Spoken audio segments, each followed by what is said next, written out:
یمن کا امیر تاجر امراؤل قیس یمانی، جس کو اللہ نے 2 بیٹیاں عطا کی تھیں، اس نے جب مولا علی علیہ السلام کے فضائل سنے تو آپ مدینے آئے اور مدینے والوں سے پوچھنے لگے کہ میں علی کے فضائل سن کے اس کا دیوانہ ہو گیا ہوں، اے مدینے والو مجھے امام علی کی خدمت میں لے کے چلو۔ جیسے ہی امراؤل قیس نے مولا علی علیہ السلام کے چہرے کو دیکھا تو آپ قدموں پہ گر گئے اور آنکھیں نم کر کے عرض کرنے لگے کہ یا علی، میں آپ کی محبت میں دیوانہ ہو چکا ہوں اور یہ چاہتا ہوں کہ آپ مجھے اپنے ہی شہر میں مقیم کریں اور میری ساری دولت ہدیتاً قبول کریں۔ امام علی علیہ السلام نے فرمایا، اے امراؤل قیس یمانی، تمہاری ساری دولت تمہاری دونوں بیٹیوں کی ہے، اس کو برابر تقسیم کر دو اور یہاں مدینے میں رہنا شروع کر دو۔ پھر وہ عرض کرتا ہے، یا علی، میں نے آپ کے حکم کو اپنی سر آنکھوں پہ رکھا، لیکن اب میرا بھی ایک عرض قبول کیجیے۔ میں چاہتا ہوں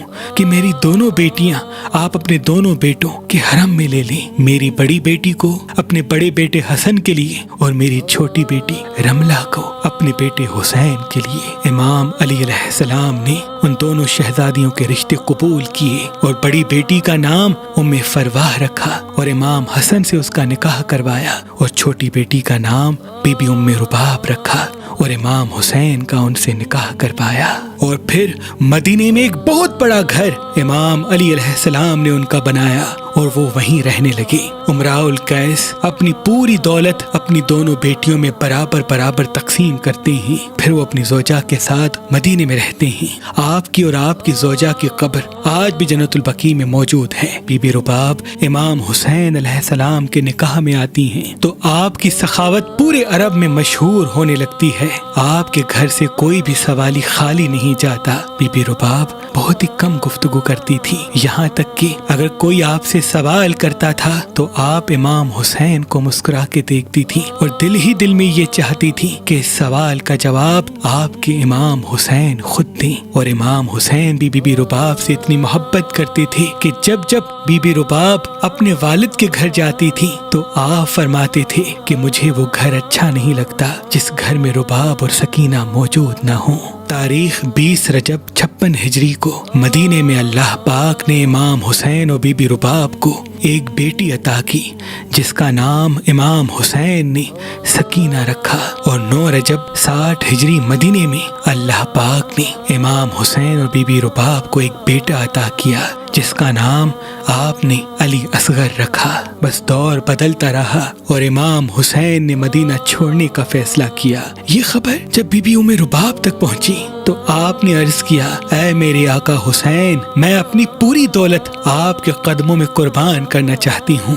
امام حسین نے فرمایا، ہمارے گھرانے میں یتیم بیٹیوں کی دولت پر حق جتایا نہیں کرتے، اے ام رباب، اس دولت پہ تمہارا حق ہے۔ بس تمام بیبیاں امام حسین کے ساتھ قافلے میں شامل ہوتی ہیں اور یوں یہ قافلہ مدینے سے باہر نکلتا ہے۔ جب یہ قافلہ مدینے سے نکلا تب بی بی سکینہ کی عمر مبارک 3 برس 7 ماہ اور 4 دن کی تھی، اور معصوم علی اصغر کی عمر مبارک صرف 18 دن کی تھی۔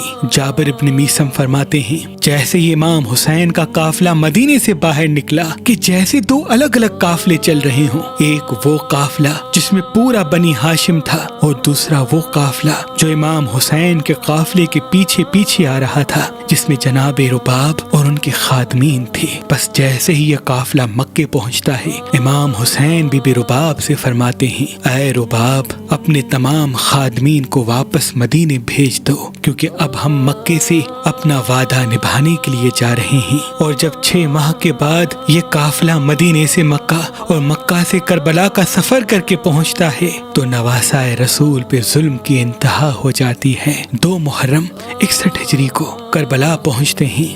7 محرم کو آپ کا پانی بند کیا جاتا ہے اور یوں بچے التش پکارنے لگتے ہیں۔ جب 9 محرم کی رات آتی ہے تو بچوں کے خشک منہ ایسے کھلتے، ایسے بند ہوتے ہیں جیسے مچھلیاں پانی کے بغیر تڑپتی ہیں۔ بس کربلا کی مائیں اپنے بچے کو وصیت کرتی ہیں، ویسے ہی بی بی رباب علی اصغر کو سینے سے لگاتی ہیں اور کہتی ہیں، اے میرے اصغر، سب کے بیٹے جوان ہیں لیکن تیری عمر صرف 6 ماہ کی ہے۔ اے میرے بیٹے, مجھے قیامت میں اپنی دادی فاطمہ کے سامنے پشیمان نہ کرنا. کل ایسی قربانی دینا کہ قیامت تک میں سرخرو ہو جاؤں. بس صبح کا سورج طلوع ہوتا ہے, ہر کوئی شہید ہونے کے لیے میدان میں جاتا رہتا ہے, یہاں تک کہ امام حسین علیہ السلام تنہا رہ جاتے ہیں. بس آپ میدان میں آ کے کہتے ہیں, حل من ناصر ینصرنا. تاریخ نے لکھا, آسمان تڑپنے لگا, زمین ہلنے لگی, اور وہاں خیمے میں جھولے سے علی اصغر خود کو زمین پہ گرا دیتے ہیں. بیبیوں کے رونے کی آواز بلند ہوتی ہے. امام حسین خیمے میں آتے ہیں اور کہتے ہیں, اے زینب و رباب, ابھی میں زندہ ہوں, تمہارے رونے کی آواز باہر تک آ رہی ہے. اتنے میں بی بی رباب علی اصغر کو گود میں اٹھا کے امام حسین کے پاس لے کے آتی ہے اور کہتی ہے, اے میرے آقا, جیسے ہی آپ نے کہا کہ ہے کوئی مجھ غریب کی مدد کرنے والا, اس بچے نے اپنے آپ کو جھولے سے گرا دیا. امام حسین نے علی اصغر کے چہرے کو دیکھا, پیشانی کا بوسہ لیا اور پھر علی اصغر کو زمین پہ رکھتے ہیں. بی بی رباب دیکھتی ہیں جیسے کفن میں کسی بچے کو لپیٹا جاتا ہے, ویسے علی اصغر کو لپیٹ کر امام حسین سینے سے لگاتے ہیں اور فرماتے ہیں, میں علی اصغر کو پانی پلا کے آتا ہوں. آپ خیمے سے باہر نکلتے ہیں تمام بیبیوں کے ساتھ. بی بی رباب بھی خیمے سے یہ منظر دیکھ رہی ہوتی ہیں. امام حسین فوج یزید کے سامنے آ کے کہتے ہیں, اے میرے نانا کی امت, میں تمہارے رسول کا نواسا حسین ہوں اور یہ معصوم میرا بچہ 3 دن کا پیاسا ہے. اگر تمہاری دشمنی ہے تو مجھ سے ہے. اس معصوم بچے نے تمہارا کیا بگاڑا ہے؟ مجھے اس بہتی ہوئی فرات سے, جہاں سے مسلمان, کافر, یہاں تک کہ تمہارے جانور بھی پانی پیتے ہیں, مجھے بھی اس بچے کے لیے تھوڑا سا پانی دے دو. 3 دن مسلسل پیاسا رہنے کی وجہ سے اس کی ماں کا دودھ خشک ہو چکا ہے. امام حسین کے یہ مظلومانہ جملے جیسے ہی فوج یزید نے سنے تو وہ اپنے چہروں کو چھپا کے عمر بن سعد کو دیکھنے لگی اور کہنے لگی, اللہ کی لعنت ہو تم پر, تو ہمیں بچوں سے لڑنے کے لیے یہاں لے کے آیا ہے. اس بچے کو پانی دو ورنہ ہم تیرا لشکر چھوڑ کے جاتے ہیں. عمر بن سعد نے جیسے ہی دیکھا کہ یہاں بغاوت کا ماحول پھیل رہا ہے, وہ فوراً دوڑ کے حرملہ کے قریب جاتا ہے اور کہتا ہے, اے حرملہ, دیکھ کیا رہے ہو, اس بچے کا نشانہ لو اور فوراً شہید کر دو. حرملہ کہتا ہے, اے عمر بن سعد, میرے پاس تو صرف وہی تیر ہیں جن سے جنگلی جانوروں کا شکار کیا جاتا ہے, اس معصوم بچے کو کون سا تیر ماروں؟ عمر بن سعد کہتا ہے, جو بھی تیر تیرے پاس ہے اس سے اس بچے کا نشانہ لے. بس حرملہ نشانہ لیتا ہے, جیسے ہی نشانہ لے تیر اس کے ہاتھوں سے گر جاتا ہے. دوسری مرتبہ کوشش کرتا ہے, تیر اس کے ہاتھوں سے پھر سے پھسل جاتا ہے. جب تیسری مرتبہ بھی ایسا ہوتا ہے تو عمر بن سعد غصے میں کہتا ہے کہ تو عرب کا سب سے بڑا نشانے باز ہے اور تجھ سے یہ بچہ نہیں مارا جاتا. عمر بن سعد کہتا ہے, میں جیسے ہی بچے کا نشانہ لیتا ہوں تو پیچھے خیمے سے ایک بی بی قرآن سر پہ رکھ کے روتی ہے, شاید یہ اس کی ماں ہے. عمر بن سعد کہتا ہے, تو خیموں کی طرف نہ دیکھ, بس بچے کو شہید کر دے. تاریخ نے لکھا, اس تیر کی 3 نوکیں تھیں. جیسے ہی حرملہ علی اصغر کا نشانہ لے کے تیر چلاتا ہے, اس تیر کی ایک نوک علی اصغر کے ایک کان کو چیر کے دوسرے کان سے باہر نکل جاتی ہے. دوسری نوک گلے کو چیر کے امام حسین کے بازو پہ آ لگتی ہے اور تیسری نوک علی اصغر کی کمر کو چیر دیتی ہے. امام حسین کے ہاتھوں میں ننھا معصوم بچہ ایسے تڑپنے لگتا ہے جیسے مچھلی پانی کے بغیر تڑپنے لگتی ہے. امام حسین اپنے معصوم بچے کو دیکھتے ہیں اور چاہتے ہیں کہ خون علی اصغر زمین کے حوالے کریں. زمین روک کے کہتی ہے, اے نواسا رسول, اس معصوم بچے کا خون ہم پہ نہ پھینکیے گا ورنہ قیامت تک ہم سے اناج نہ اگلے گا. امام حسین چاہتے ہیں کہ اس معصوم بچے کا خون آسمان کے حوالے کریں تو آسمان رو کے کہتا ہے, اے نواسا رسول, اس معصوم کا خون ہماری طرف نہ پھینکیے گا ورنہ قیامت تک پانی نہ برسے گا. امام حسین علی اصغر کے خون کو اپنے چہرے پہ ملتے ہیں اور کہتے ہیں, اے اللہ, میرے بچے کی قربانی قبول کرنا. بس خیمے کی طرف جاتے ہیں. علی اصغر کا واحد جنازہ ہے. امام حسین کچھ قدم خیمے کی طرف بڑھتے ہیں, پھر کچھ قدم پیچھے کی طرف ہٹتے ہیں اور دل ہی دل میں یہ سوچتے ہیں کہ اب رباب کو اصغر کیسے دکھاؤں گا. اتنی دیر میں بی بی رباب خیمے کے پردے کو ہٹاتی ہیں. امام حسین نے جیسے ہی بی بی رباب کو دیکھا تو فرماتے ہیں, اے رباب میں کون ہوں؟ بی بی رباب فرماتی ہیں آپ میرے آقا ہیں، مولا ہیں، میرے وارث ہیں۔ امام حسین اپنی آنکھیں نم کر کے اپنی ابا کو جیسے ہی ہٹاتے ہیں بی بی رباب چیخ کے روتی ہیں اور کہتی ہیں اے اللہ، یہ کیسے ظالم لوگ ہیں کہ 6 ماہ کے بچے پہ بھی رحم نہیں کرتے۔ امام حسین نے بی بی رباب اور معصوم سکینہ کو دلاسا دیا اور پھر فرمایا اے رباب، خیمے کے پیچھے اس معصوم بچے کی قبر بنا دیتے ہیں۔ امام حسین اپنے معصوم بچے کو ذوالفقار سے قبر کھود کر کربلا کی گرم زمین میں دفن کر دیتے ہیں اور میدان کی طرف پلٹ کے شہادت کا جام پی لیتے ہیں۔ بس شہادت امام حسین کے بعد فوج یزید نے خیام کو جلا دیا، بیبیوں کے سروں سے چادروں کو لوٹ لیا۔ کبھی شمر بی بی سکینہ کو تماچے مارتا ہے، کبھی کوئی ظالم بی بی زینب و بی بی رباب کو تازیانے مارتے ہیں۔ بس شام غریباں آ گئی، ہر بی بی اپنے بچے کی لاش پہ روتی رہتی اور بی بی رباب و بی بی زینب امام حسین کے پامال جسم سے لپٹ کر آہ و فغاں کرتی۔ رات ڈھلنے لگی اور 11 محرم کا سورج طلوع ہوا۔ عمر بن سعد نے کہا تمام شہیدوں کے سر کاٹو، اب ہمیں کوفے سے ہوتے ہوئے شام تک جانا ہے اور یزید کو یہ دکھانا ہے کہ ہم نے آل محمد کے بڑے اور چھوٹے کسی بھی جوان پہ رحم نہیں کیا، سب کے سر کاٹے جاتے ہیں اور نیزے پہ سوار کیے جاتے ہیں۔ اتنے میں کسی ظالم نے کہا ایک سر اس میں کم ہے۔ پوچھا گیا کس کا سر؟ تو وہ ظالم کہتا ہے اس معصوم بچے کا سر نہیں ہے جس کو حسین پانی پلانے کے لیے میدان میں لے کے آئے تھے۔ عمر بن سعد کہتا ہے جاؤ نیزے ہاتھ میں لو اور کربلا کی زمین پہ مارتے رہو، یہیں کہیں حسین نے تدفین کیا ہوگا۔ بس جلے ہوئے خیموں کی راکھ پر فوج یزید نیزے مارتی رہتی ہے، بس ایک نیزہ جیسے ہی زمین پہ لگ کے آسمان کی طرف بلند ہوتا ہے تو اس پہ معصوم علی اصغر کا جسم بھی پرواز کرنے لگتا ہے۔ بی بی رباب نے جیسے ہی اپنے بچے کے جسم کو نیزے پر دیکھا تو امام حسین کی لاش کو لپٹ کے روتی ہیں۔ اتنے میں وہ ظالم علی اصغر کے معصوم جسم کو زمین پہ رکھتا ہے اور خنجر نکال کے آپ کا سر تن سے جدا کرتا ہے، جسم کو وہیں دھوپ پہ چھوڑ دیتا ہے اور کٹے ہوئے سر کو نیزے پہ سوار کرتا ہے۔